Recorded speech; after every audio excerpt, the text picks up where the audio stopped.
So on Jum'ah Mubarak, and again, congratulations on this auspicious month, the blessed month of Ramadan, and particularly the nights which we are entering upon. And these nights, I first want to give one kind of reminder for ourselves about the blessed nights of Qadr, the nights of Qadr, nights of destiny, which we're about to enter into. And it will coincide as well with the theme that we've been speaking about for so long, and that is the Tarbiyat al-Islamiyya, because this is a moment for that Tarbiyya as well. So the first kind of reminder I want to just put out, because of course this month started as sometimes, many times as the blessed month of Ramadan starts, many people were wondering, okay, well, who sighted the moon? When is the first day? And quite often, the importance of that, at least in the minds of some, is to try to pinpoint, okay, well, what makes it a night of Qadr? So I want to know when the month began, so which night do I need to stay up to do the night of Qadr? Because we want to make it limited into one of those three nights, the eve of the 19th, the eve of the 21st, or the eve of the 23rd. And so when we have these moments where, some people started on one day early, and other people, they started on the next day, Tuesday or Wednesday, maybe like a day off or so. And then many are in their minds wondering, am I starting on the right day, or am I doing it on the right day? If I started on Tuesday, or if other people started on Wednesday. But the reality of these moments of the night of Qadr, first and foremost, the Prophet of Allah sallallahu alaihi wasallam,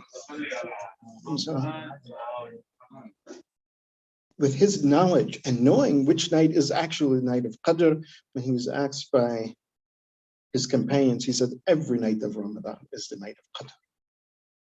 Meaning that in the month of Ramadan, not for one night should we forsake that night, or just think that, these are just normal nights, and no, the real nights of Ramadan start with the nights of Ramadan. No, every night, he stated.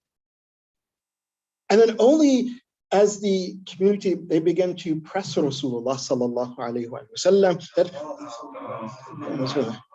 narrow it down for us. So he says, okay, well, the last 10 days of Ramadan, each night of the last 10 days. Then they say, can you make it even less? Tell us which night is the night of Qadr. The Prophet said, he says, the odd nights of the last 10 days. Meaning that every night of the last 10 days, or even the odd nights of every of those last 10 days, he says, take it as Laylatul Qadr. Stay up. He says, those nights are very blessed. And then as they pressed Rasulullah more, they said, narrow it down for us more. And so he said, in those last 10 days of those odd nights, meaning the eve of the eve of those odd nights, he says, then the night of the 19th, night of the 21st, and night of the 23rd. Then the community again pressed Rasulullah, Ya Rasulullah, tell us, which night is the night of Qadr? The response of Rasulullah is eye-opening for us. So we shouldn't be in this debate of, which night is the night of Qadr? Is it for those who started on Tuesday or those who started on Wednesday? In fact, we should just take all of the nights as the night of Qadr, like the Prophet of Allah initially stated. Because when they pressed him beyond those eve of the 19th, eve of the 21st, and eve of the 23rd, he says, if I narrow it down more than this, he says, then no one would do anything for the whole entire month of Ramadan, and they will just wait for that one night to do something.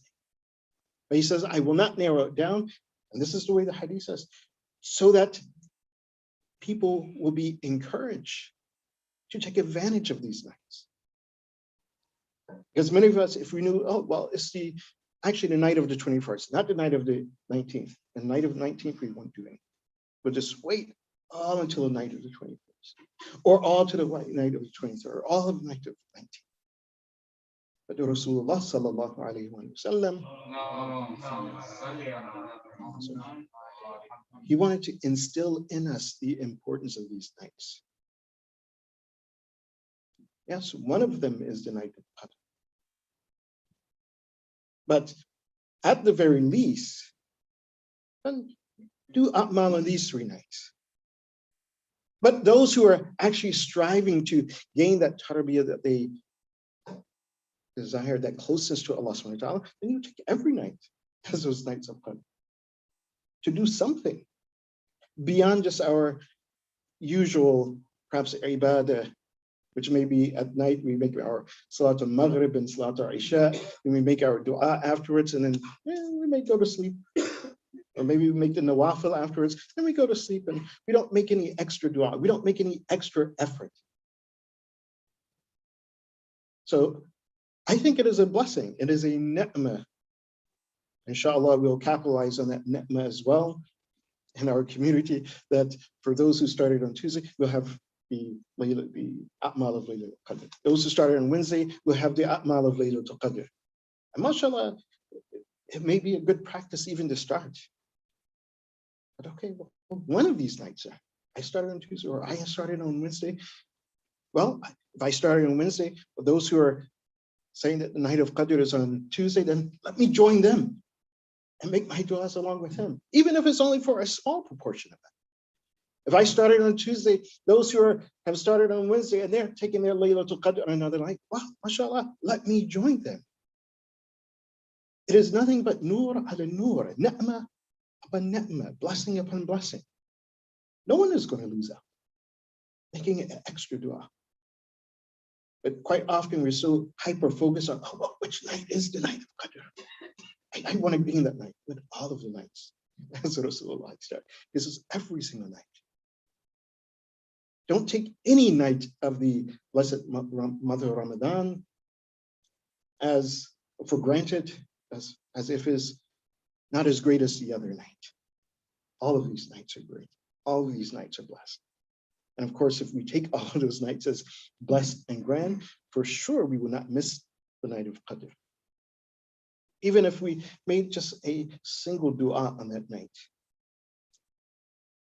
Maybe the night that we were thinking, oh, this is a night of Qadr, we recited Joshan Kabir, wasn't a night of Qadr, and we didn't do it with ikhlas, we only did it, oh, because this is a night of Qadr. Maybe that dua may not be effective. But the night that we didn't think it was night of Qadr, and we decided, oh, I'm just going to recite the small dua, just to be in harmony with everyone, and we recite that with ikhlas, that will be the dua. That will set forth our path for that year, our destiny for that year. But of course, if we took each night and made each of our du'as, whether it was a small du'a or a long du'a with ikhlas, then that would benefit us.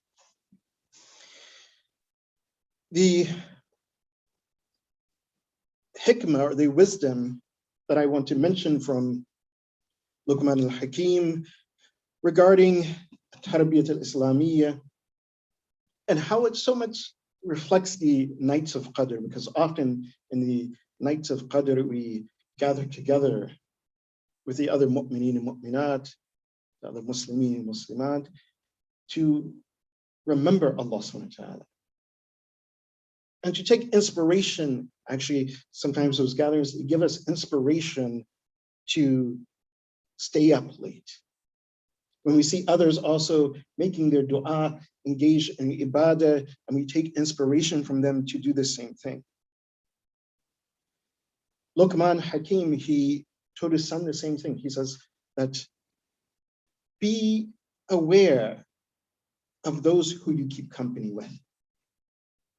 This is part of our tarbiyah. If we want to, again, connect to Allah subhanahu wa ta'ala, if we want to develop ourselves and also develop the next generation to be those individuals who connect with Allah subhanahu wa ta'ala, who are walking on the path of Muhammad wa ala Muhammad,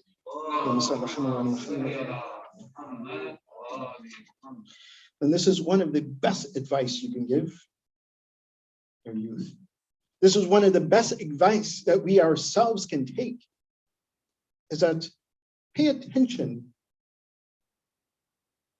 to those individuals with whom you keep company. Luqman, he told his son, Ya bunay, O my son, ikhtar al-majalis ala aynik. He says, choose that sitting, choose your gatherings, those people you want to associate. He says, choose them by observing them. See, what are they doing? What is their disposition? He says, فَإِنْ رَأَيْتَ قَوْمًا يَذْكُرُونَ اللَّهَ جَلَّ وَعَزَّ فَاجْلِسْ مَعَهُمْ. He says, and if you see a people that they are remembering Allah subhanahu wa ta'ala, he says, then sit with him. Be in their company. This is the company you should keep. Those who remember Allah subhanahu wa ta'ala. Those whose actions are also in remembrance of Allah subhanahu wa ta'ala, meaning that they're not engaged in haram or the disobedience of Allah subhanahu wa ta'ala. Luqman says, keep their company, sit with them. فَإِن تَكُنْ عَالِمًا نَفَعَكَ عِلْمُكَ. He says, and if you are someone who has knowledge and understanding, he says, then your knowledge will benefit you. Because if they're remembering Allah subhanahu wa ta'ala, if their conversation is a conversation which is fruitful, which is halal, which is beneficial, your knowledge will benefit you in that conversation, in that discussion. وَإِن تَكُنْ جَاهِلًا عَلَّمُوكَ. He says, and if you didn't have knowledge, he says, then sitting among such people, with such company, he says, then you will learn something. You will benefit in that gathering. وَلَعَلَّ اللَّهَ يُذِلُّهُمْ بِرَحْمَتِهِ فَيُعُمُّكَ مَعَهُمْ. He says, moreover, if Allah subhanahu wa ta'ala, he decides that he wants to shed his mercy upon the individuals in that gathering. Even if it's one person in that gathering that Allah subhanahu wa ta'ala, he is pleased with their actions. And this is also something that connects with some of the other hadith from the Ahlul Bayt, alayhim afdal salatu wasalam, that even if you're in a gathering and there's someone who Allah subhanahu wa ta'ala wants to show his favor to, Allah subhanahu wa ta'ala is not bakhil. Just because that individual is among you, what Allah subhanahu wa ta'ala will do, he will spread his mercy upon everyone. Says, oh, this is my servant of Allah subhanahu wa ta'ala. This is my servant, and I want to show my favor upon him. But look, he's sitting with other individuals, they're keeping company. So Allah will, by the barakah of that individual, he will spread his mercy on everyone. Even Allah subhanahu wa ta'ala, he mentions this in the Quran, one of the ayahs. He says, tells the Prophet, he says, as long as the Prophet is among them, Allah subhanahu wa ta'ala, he will not bring his adhab over the people. As long as that Prophet is among them. And we see that each and every time that when Allah subhanahu wa ta'ala, he was going to destroy a nation, whether the nation of Lut, whether that nation that was saved, again, by that one mu'min who stayed behind, the nation of Yunus. When Yunus, he left. Of course, when we read the story, what happened? Why didn't Allah subhanahu wa ta'ala punish them? They asked Yunus, the prophet, he says, pray for this adab. That if you're truthful, pray for that this adab comes. So Yunus knew that, well, they're at the point that they're not listening to anything. So I'll leave, and as I leave, I'll grant them their wish. I'll pray for that adab. And he did. And as the ground began to shake and it appeared that the adab was coming, one mu'min who stayed behind, he says, oh, people, don't you see that this is happening? Repent, make tawbah. And they listened to him. And then Allah subhanahu wa ta'ala's mercy came over the entire nation. And he sent the Prophet back. So the company we keep is very important. That if Allah's mercy is coming down upon one person, he will spread it upon others. Luqman, he continues, he tells his son, he says, وَإِذَا رَأَيْتَ قَوْمًا لَا يَذْكُرُونَ اللَّهَ فَلَا تَجْلِسْ مَعَهُمْ. If you see a people that are not mindful of Allah subhanahu wa ta'ala, are not remembering Allah subhanahu wa ta'ala. And this dhikr here is not simply dhikr by one's lips or mouth, just giving lip service to the remembrance of Allah subhanahu wa ta'ala. In their actions, our actions is also the dhikr of Allah subhanahu wa ta'ala. In this blessed month of Ramadan, we know that even our breathing is dhikr of Allah subhanahu wa ta'ala. So don't get stuck in, oh, well, are the people actually talking about it? No, look at the people's character. Is their actions, are their manners such that it's coinciding with what Allah subhanahu wa ta'ala revealed in the Quran? But Allah subhanahu wa ta'ala showed us in the example of Rasulullah and his Ahlul Bayt alayhim afdhalu salatu wassalam. If so, then we join them. We keep the company of such individuals. And if not, as Luqman tells his son, he says, don't sit with them. Don't keep company with them.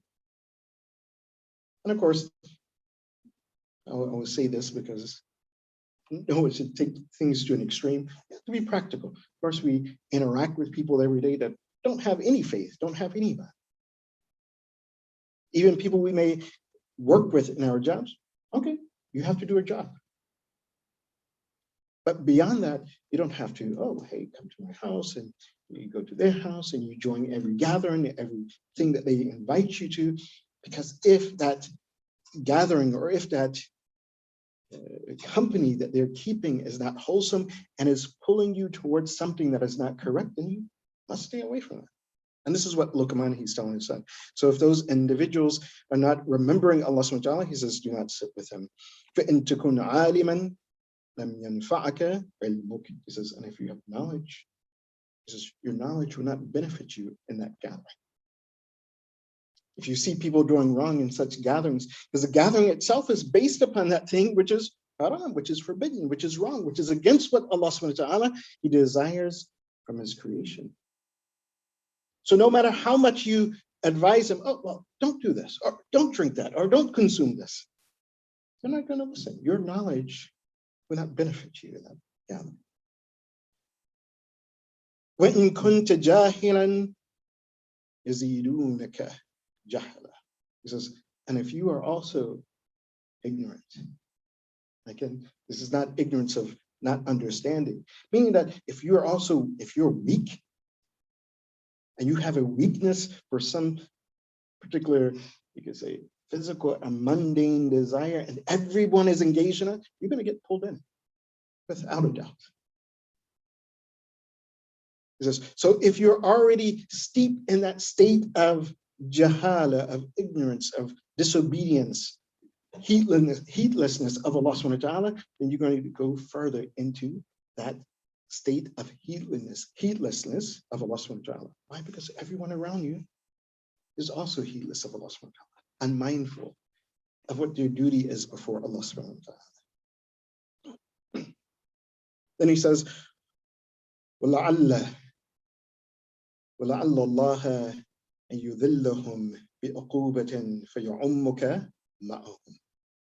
And worst of all, that if Allah subhanahu wa ta'ala, he decides to punish such people, and you're among them, you're among those individuals who, again, your knowledge is not benefiting, that they're not going to listen. Or you're also involved in that wrongdoing, and you go deeper into that, when Allah subhanahu wa ta'ala wants to punish them, na'udhu billah, that you will be also among them. You will be caught up among them. Look at the story of Lut, the wife of Lut. Lut, he was leaving. So Allah told me, leave. Allah is going to punish them. I have to go. And those who are coming with me, he wants to stay clear of that debauchery and that act which Allah subhanahu wa ta'ala is displeased with, then we must go. His wife was going out with him. And then she turned back, simply turned back. Oh, well, why? And she was also consumed by that punishment. Now, in with this very beautiful advice, and I read this just yesterday by Lama Ayatollah Hassan Zada Amali, Hafidhullah, and a group of young college students. They came and they asked Ayatollah Hassan Zada Amali, one of our great Urafa, they asked him for advice. Give us some advice. And so he told them, he said, try your best to not sit with the non-mahram. This is among the men and the women. Because non-mahram, we understand this so that it's very clear. So someone who is mahram to you is a person who is unmarriageable, meaning that you can't marry. Non-mahram means that someone who is suitable for marriage. So these are all men. They were like, what? They're like, what do you mean that, stay away from non-mahram? We understand women who are non-mahram. So what about men? What are you talking about? Is that possible? And then I love Hassan Zadeh. He explained, he says, yes. He says, anyone who's not remembering Allah subhanahu wa ta'ala, he says they're non-mahram. He says, so don't sit and stay away from individuals who are non-mahram. In other words, that, of course, you can't marry the men. It's not going there. But he's saying that they will pull you in to that ghafla, that heedlessness of Allah subhanahu wa ta'ala. So at that point, you take them as non-mahram, as someone that you should not sit with. In other words, not to sit with them and get pulled into their heedlessness.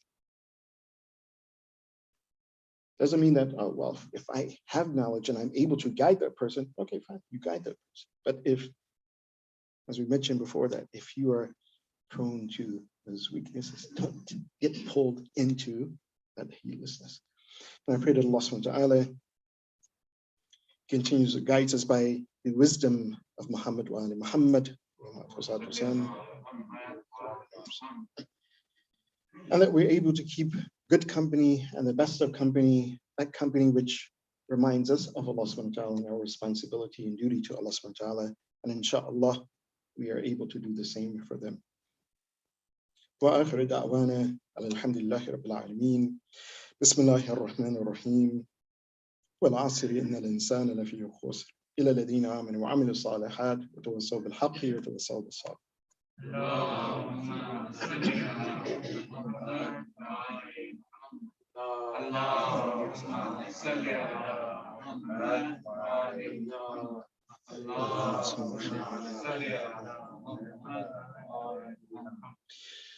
أعوذ بالله من الشيطان اللعين الرجيم بسم الله الرحمن الرحيم به نستعين ثم الصلاة والسلام على أشرف الأنبياء والمرسلين الرسول المصدر المصطفى الأمجد أبي القاسم محمد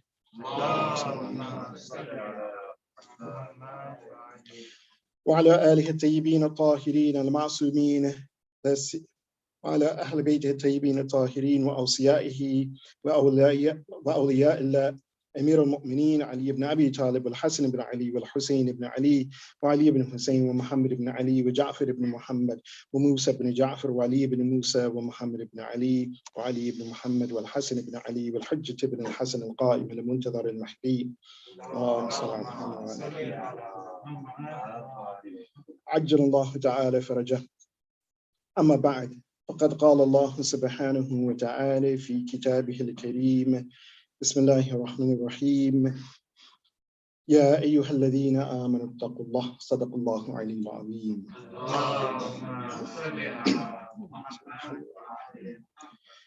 First and foremost, I advise myself for taqwallah, consciousness of Allah subhanahu wa ta'ala, and then I advise each of you for taqwallah, consciousness of Allah subhanahu wa ta'ala in every action. As we mentioned, Allah subhanahu wa ta'ala, He says to be champions of justice. Why? Because this is what is closer to taqwa. This is what is close to being conscious of Allah subhanahu wa ta'ala, fulfilling our duty in society, fulfilling our social responsibility. So I have to definitely give props to one of our youth. I got a call from one of our youth to speak about an issue. And subhanAllah, like I said, this young sister who, again, very conscious of, I would say, conscious of justice, or understanding that, well, there may be something wrong here. What is our Islamic principle on an issue that, again, at least locally, we're being asked to vote on or to consider. And that is Proposition B. If you don't know what Proposition B is, of course, she was saying that we need to understand what is our responsibility as Muslims, as mu'mineen. Do we vote yes on Proposition B, which she said, I don't think that this is the right position, that will criminalize homelessness, criminalize public camping. So that means that cops can come and just round up everyone, throw them in jail or camping out in the public? Or do we vote no, to not criminalize homelessness? But rather, as she stated, rather, do we have responsibility and a duty to help those who are struggling, who are suffering, those who are disenfranchised? That if they are treated as criminal and they are put in jail, then they'll have no hopes of even trying to gain employment. They won't have hopes of gaining employment. Of course, one thing that she said, my inbox, she also works in some political capacity with one of the organizations. Says my inbox of my email, my text messages are being flooded. With advertisements, people saying that, no, vote yes, because we want to keep Austin safe, we want to keep our children safe, we want to, but she said, it sounds reasonable, logically. Yes, we all want a safe place to live, but what about those individuals who are having a hard time? Is the solution to arrest them? Is the solution to criminalize them, or is there a different solution? Islamically, what do we think about this? As Muslims, as mu'mineen. Of course, one aspect, this blessed month of Ramadan teaches us that we fast on one hand in obedience to Allah subhanahu wa ta'ala, but also fast in solidarity with those who are disenfranchised, those who find it difficult to even just find a single meal, one meal a day. And many of us, when it's not Ramadan, we'll eat 3 meals a day. And in Ramadan, we'll still have 2 meals a day. We'll eat suhoor and then we eat iftar. But some have difficulty finding 1 meal a day. And at the end of Ramadan, what do we do? We give zakat in recognition to help those individuals out. But likewise, this struck me to do a little bit of digging, because immediately when this discussion started, I was thinking, yes, those individuals who are homeless. And was there such a concept and idea during the time of Rasul, during the time of Ahlul Bayt alayhim salam? The first thought that came to my mind is, yes, well, the Ibn Sabil. Those individuals who, they may travel or they may be in a place and maybe they lost all their money or they were robbed and now they're stuck. So this is one aspect, or one kind of imagery of the concept of homelessness in Islam, Ibn Sabil. And if we look at that, Ibn Sabil is a person who is qualified to receive sadaqah and zakat. The Ibn Sabil among the Sadat, they receive the khums portion of the Sadah. So we have this idea of Ibn Sabil, or of homelessness. One aspect of that homelessness is due to, I would say, misfortune. And when we look at the profile of those individuals who are homeless, again, the profile that was given, as the sister, she mentioned, was like, oh, these are criminals and they're drug addicts. Yes, that's part of the profile. Some of them are criminals, but some of them have been turned to crime because they don't have any other means. Some of them have turned to drugs in order to, again, escape this grim reality that they're living in, that they don't have a home. And if they try to gain employment, they don't have an address. It's one thing about the laws, kind of an interesting thing. That if you don't have an address, you can't be employed. So they're like, well, how do we get out of this? If we cannot get employment because we have no address, then what am I left to do? There's another aspect of homelessness that actually also comes within the Islamic aspect or concept that came through when, in one of the statements of Imam Hussein alayhi salatu wasalam, and Imam Sajjad alayhi salatu wasalam. And this is an idea of being homeless, or an idea of being pushed out from your place of residence by a system that has targeted you. Of course, we know it's the system of Yazid during that time.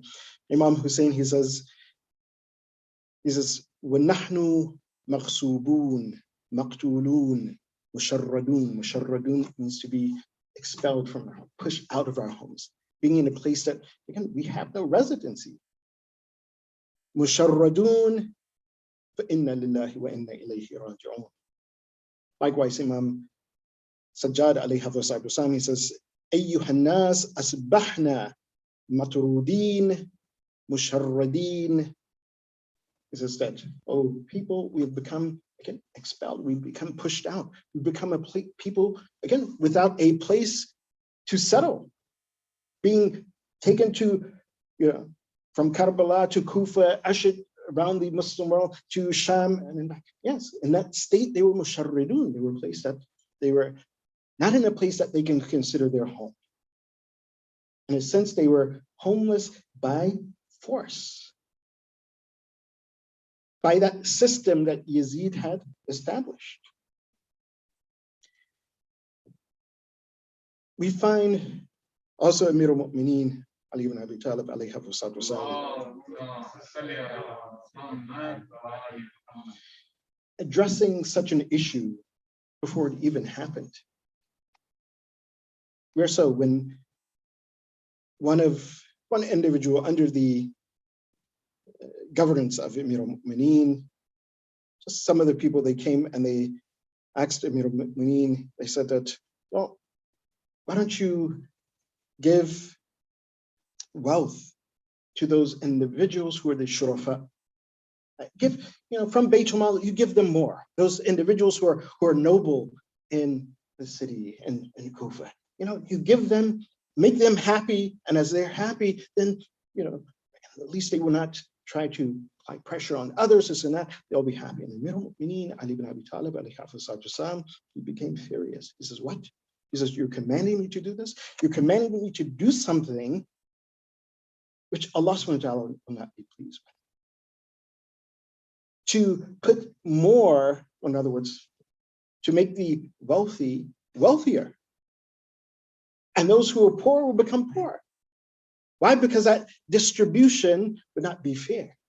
To give them more simply because, oh, well, this person has a good title, this person comes from this family or this tribe.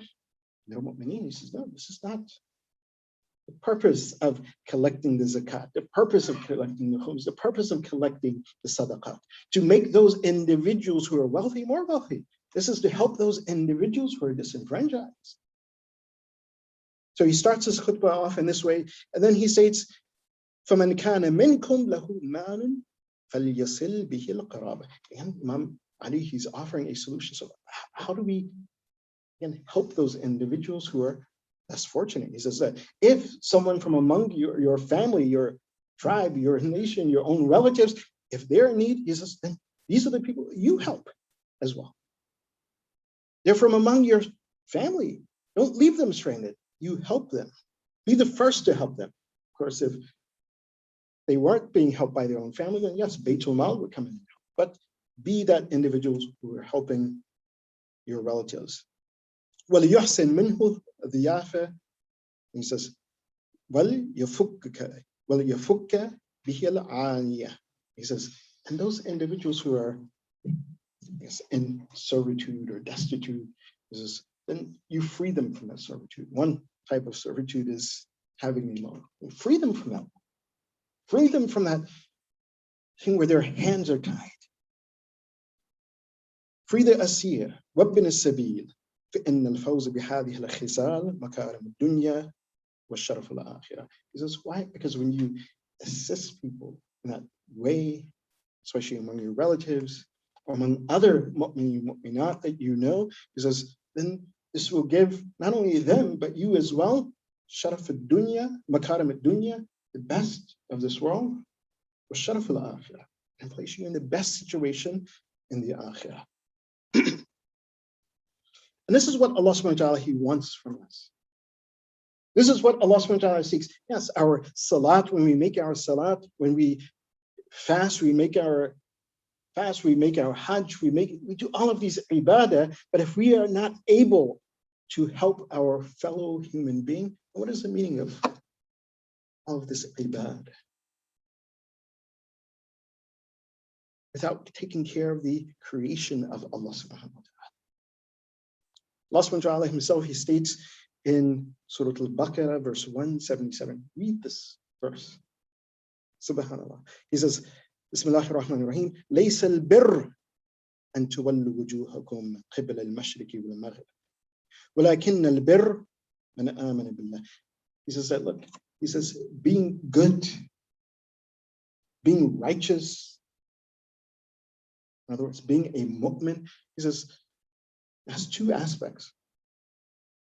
One aspect is theoretical in our belief. Another aspect is in our action.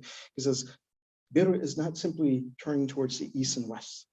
In other words, to make salah, whether I pray east or west. Of course, we have a direction that we must pray. He said, but that's not righteousness. He says, but righteousness is believing in Allah subhanahu wa ta'ala. Man amana billahi wal yawm al-akhiri wal malaikati wal kitabi wal nabiyyin. So believing in those things that we should believe in Allah, in the akhirah, and the angels, and the book that Allah subhanahu wa ta'ala revealed, the revelations and the prophets. And the second is action. And what is the first action Allah subhanahu wa ta'ala mentions with regards to righteousness? He says, وَأَتَى الْمَالَ عَلَى حُبِّهِ. To give your wealth for the love of Allah subhanahu wa ta'ala. وَأَتَى الْمَالَ عَلَى حُبِّهِ ذَوِي الْقُرْبَى وَالْيَتَامَى وَالْمَسَاكِينِ وَابْنِ السَّبِيلِ وَالسَّائِلِينَ فِي الرِّكَابِ.